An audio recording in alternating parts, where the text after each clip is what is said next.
네, TR의 DC 바이오싱에 해당되는 전자회로 실험에 대해서 설명하도록 하겠습니다. 예, 여러분들이 BJT 트랜지스터의 DC 바이오싱에 대해서 2주 동안 진행을 하게 됩니다. 진행을 하면서 여러분들이 하고자 하는 것 어떤 거 있냐면 DC 바이오스에서 말하는 이제 동작점, 오퍼레이팅 포인트 혹은 큐 포인트라고 하는 게 무엇인지를 알고, 그 다음에 TR의 베타, 물론 데이터시트에 있긴 하지만 이걸 어떻게 실제 TR에 대해서 베타가 얼마인지 측정을 할 것인지, 측정해서 알아내는 것이 가장 정확하겠죠. 그거에 대해서 알아보고, 그 다음에 기본적인 바이오스회로, 커먼 이미터에 대한 바이오스회로인 픽스 바이오스, 이미터 바이오스, 볼티지 디바이더 바이오스 회로에 대해서 이러한 것들이 왜 이런 그냥 DC 바이오스 잡는데 왜 이렇게 서로 다른 바이오스들이 있는지, 그리고 그 원인이 사실은 이제 베타의 변화에 대해서 둔감한 그런 회로를 만드는 건데, 정말 베타의 변화에 대해서 둔감한 건지, 그런 것도 여러분들이 체크하는, 실제로 실험을 통해서 확인하는 이제 그런 과정을 거치게 되겠습니다. 그리고 바이오스 회로에 대해서 특성 곡선, 어,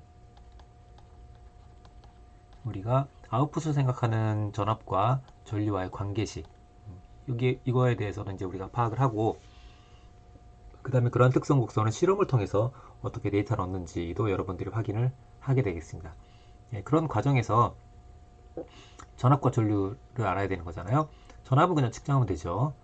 전류는 우리가 전류를 만약에 측정한다면 전류계는 우리가 어떻게 사용을 하게 되냐면, 어떤 회로가 있으면 뭐 이렇게 색깔을 바꾸자. 만약에 어떤 회로가 있었다고 합시다. 이렇게 있는데 여기에 흐르는 전류를 I1을 구하고 싶다 라고 하는 경우라면, 여기를 오픈해서 여기에 전류계를 연결하겠죠. 암미터를 연결해서 전류를 측정할 겁니다. 그죠? 근데 이게 끊을 수 있는 여건이라면 뭐 끊어서 할 수도 있겠죠. 근데 끊을 수 없는 여건이 가장 일반적이지 않겠습니까?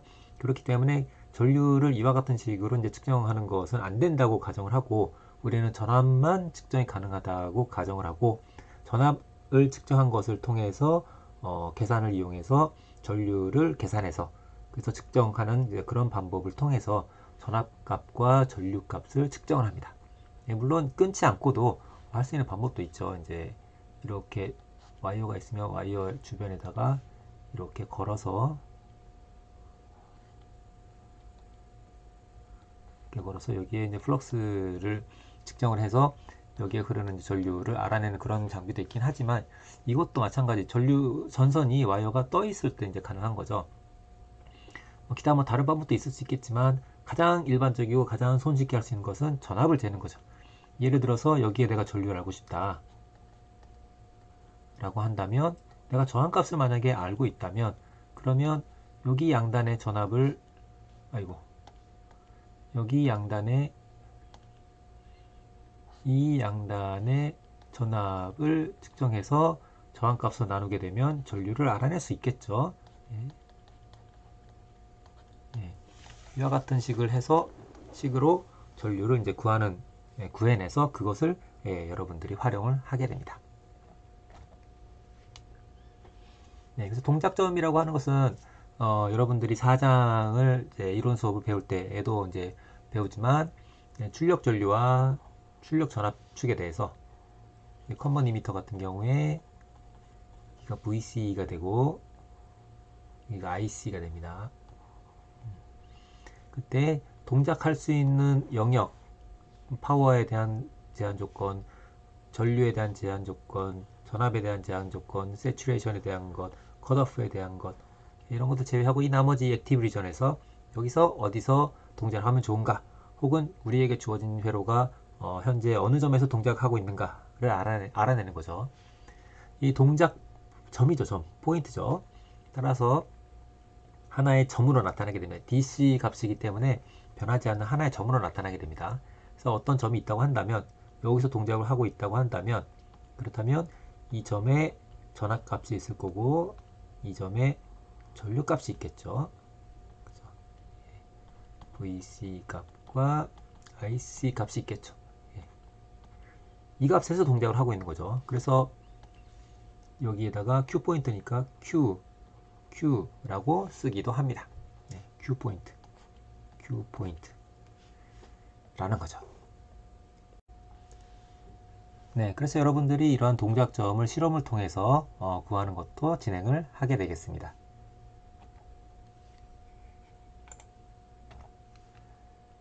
그리고 TR의 베타를 측정하는 것도 여러분들이 진행을 하게 됩니다. 물론 TR의 베타라고 하는 값은 TR의 데이터시트를 보게 되면 그러면 HFE라는 값으로 주어지고 있습니다. 주어지고 있지만 이 HFE라고 데이터시트에 나오는 값은 보통 이제 범위로 주어지거나 얼마 혹은 일반적으로 typically 얼마라고 주어질 수가 있고요. 근데 어떤 경우에는 이게 직류 전류가 컬렉터에 흐르는 전류 값이 얼마일 때 얼마, 이 값이 얼마면 또 얼마, 이런 식으로 주어지는 경우도 있습니다. 즉 IC에 따라서 변하는 거죠. HF라는 값이. 그렇기 때문에 거기다 앞서도 얘기했지만 이제 온도에 따라서도 변하죠. 그래서 여러분들이 구성하고 싶은 회로 혹은 여러분들에게 주어진 회로와 유사한 여건에 대해서 여러분들이 혹은 똑같으면 더 좋겠지만 에 대해서 실제로 IB 값과 IC 값을 측정하게 되면 그러면 그러한 조건에서의 베타 값을 여러분들이 구해낼 수가 있게 되겠습니다. 그렇다면 이 TR의 HFE 베타라는 값은 베타 혹은 HFE 라는 값은 정의가 어떻게 됩니까? IB분의 IC죠. 근데 여기서 말하는 전류를 측정하기 위해서는 앞서서 얘기했던 것처럼 전류를 직접 측정하는 것이 아니고 전압을 측정해서 그것을 활용해서 하게 됩니다. 예를 들면 이런 거죠. IB라는 것은 어떻게 됩니까? IB는 우리가 알고 있는 RB 그리고 VCC VB 다 아는 값이죠. 그죠? 다 아는 값들이기 때문에 그걸 활용해서 알 수 있습니다. VB는 측정할 수도 있겠죠. 보통 0.7V, 0.6V 그런 정도가 되겠습니다. 그 다음에 IC는 어떻게 합니까? IC는 또 어떻게 우리가 알아낼 수 있냐면 이렇게 해서 알아낼 수 있죠. 우리가 VCC-VC 하게 되면 여기 VRC 요것도 위에 분자에 있는 것은 VRB가 되겠죠. 그래서 VC를 측정하게 되면 아는 값 이것도 측정할 수 있죠. 혹은 그냥 0.7로 넣어도 되겠죠. 이런 것들을 이용을 해서 IB 값을 알아내고 IC 값을 알아내서 베타, 우리가 사용하고 있는 베타, 여러분들이 활용하는 베타를 측정할 수 있습니다. 여러분들에게는 서로 확연히 다른 베타 값을 갖는 두 가지 종류의 TR이 지급이 될 겁니다. 그러면 그러한 TR들에 대해서 각각의 베타 값을 측정을 해서 그것을 이제 그 뒷실험에 대해서 활용을 하게 되겠습니다. 네, 이어서 픽스 바이어스 및 이미터 바이어스 그리고 볼티지 디바이더 바이어스 각각에 대해서 이제 보는 그런 실험을 진행을 하게 됩니다. 전부 다 이제 커먼 이미터에 대해서 주로 앰프로 가장 많이 활용이 되는 커먼 이미터에 대해서 여러분들이 실험을 진행을 하게 됩니다. 이 픽스 바이어스하고 이미터 바이어스하고 그 다음에 볼티 디바이더 바이어스 회로를 이제 각각을 실험하는 이유는 어떤 거겠습니까? TR의 베타에 의해서 Q 포인트가 오퍼레이팅 포인트가 어떻게 영향을 받는지 혹은 영향을 덜 받는지 혹은 영향을 거의 안 받는지 이런 것들을 실험을 통해서 관찰하기 위해서입니다. 회로가 똑같은데 VCC를 똑같이 주어진 대로 그대로 연결하고 RB와 RC를 똑같이 했을 때 다만 이 TR만 베타1을 갖는 TR과 베타2를 갖는 TR을 서로 바꾸는 거죠. 회로는 다 똑같고 이 소자만 서로 바꿔 끼는 겁니다.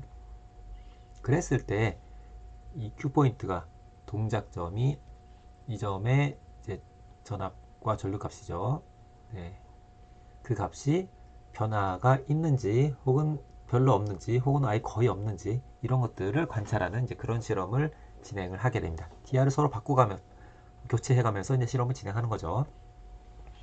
그래서 이제 이게 픽스 바이어스보다 이미터 바이어스보다 볼테이지 디바이더 바이어스 회로가 훨씬 더 DR의 베타의 변화에 둔감하구나 라는 것을 여러분들이 확인하면 되겠습니다.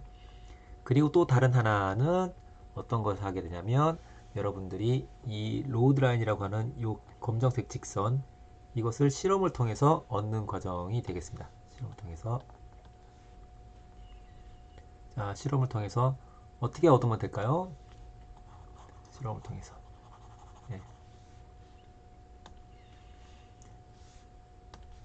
이 검정색 직선 이 직선의 방정식은 주어진 회로에서 바이오스 회로에서 이쪽에다가 KVL을 돌리면 그러면 얻어낼 수가 있습니다. 그렇다면 이 직선 위에 있는 점들, 위에 있는 점들에 대한 데이터는 어떻게 얻으면 될까요?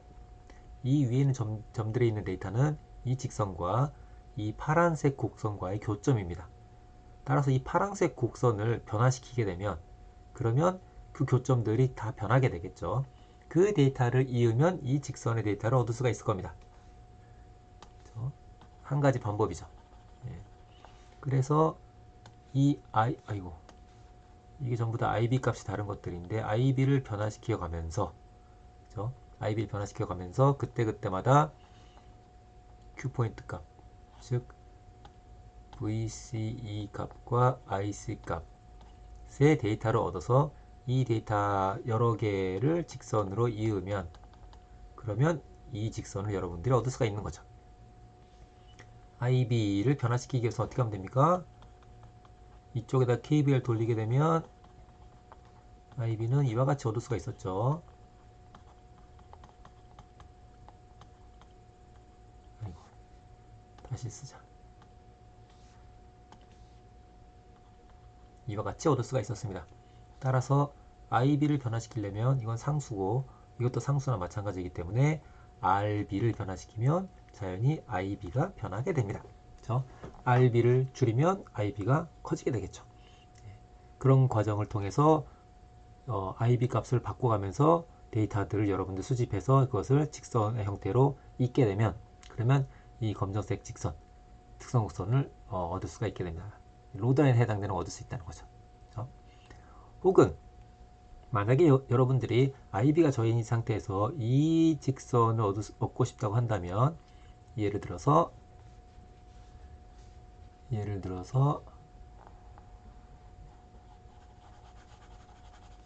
여러분들이 만약에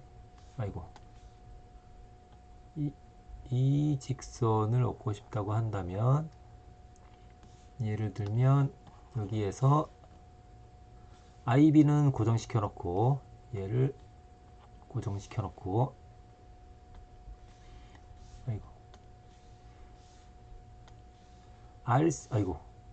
RC 값을 변화시키게 되면 여기에서 분모가 바뀌게 되니까 전체 값이 바뀌게 되겠죠. 이 점의 좌표가 왔다 갔다 하게 되면 교점이 이렇게 바뀔 수가 있겠죠. 이렇게 바뀌게 되겠죠. 이렇게 바꿔가면서 교점을 잊게 되면 또 이 특성 곡선도 여러분들이 얻을 수가 있을 겁니다. 하여튼 무엇을 원하는가에 따라서 그에 상응하는 저항들, 거기에 영향을 끼칠 수 있는 저항들을 변화시키게 되면 여러분들이 데이터를 얻을 수가 있고 그 데이터로부터 여러분들이 원하는 그래프를 얻을 수가 있겠습니다. 그리고 또 세츄레이션 커런트도 되게 중요하죠. 세츄레이션 볼테이지도 중요합니다.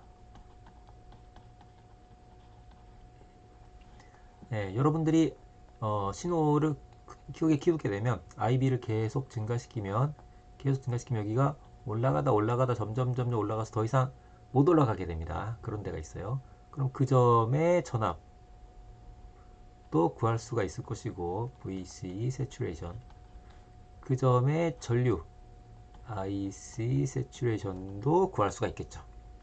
물론 이 값은 여기 확대해 보면 어떻게 되냐면 결국 이렇게 되는 거죠. 여기가 RC분의 VCC이고 이렇게 돼서 확대해 보면 이렇게 이렇게 이렇게 뭐 이런 식이기 때문에 여기 점점 올라가다가 거의 세츄레이트 되는 이런 점이 있겠죠. 분명히 그 점의 값이 이거지만 이 값과 이 값은 거의 같기 때문에 이 값이랑 거의 유사할 거다 라는 것을 알 수가 있고, 그것을 여러분들이 실험을 통해서 확인할 수도 있습니다. 네, 실험을 통해서 한다는 거죠. 네, 그리고 이미터 바이어스하고 볼테이지 디바이더 바이어스 회로는 오른쪽이 똑같기 때문에 이 로드 라인, 이 라인은 똑같습니다. 마찬가지로 TR을 바꿔가면서 큐포인트가 어떻게 바뀌는지에 대해서 여러분들이 관찰을 하는 그런 과정을 거치게 됩니다. 네, 그리고 자, DC에서 커패시터는 어떻게 됩니까? DC 커패시터는 오픈이 되죠. 근데 AC에서는 어떻게 됩니까? 쇼트가 되죠. 네, 여기서 지금 R3를 변화시키게 되는데요. 이걸 왜 이렇게 하냐면 이것의 목적은 AC를 여기다 AC 신호를 넣었을 때, 여기 AC 신호를 넣었을 때 출력으로 AC 신호 성분이 있을 텐데요. 그 신호가 정상적으로 깔끔하게 잘 나오는지 아니면 한쪽이 잘리는지, 그런 것들을 관찰하고 싶은 거죠.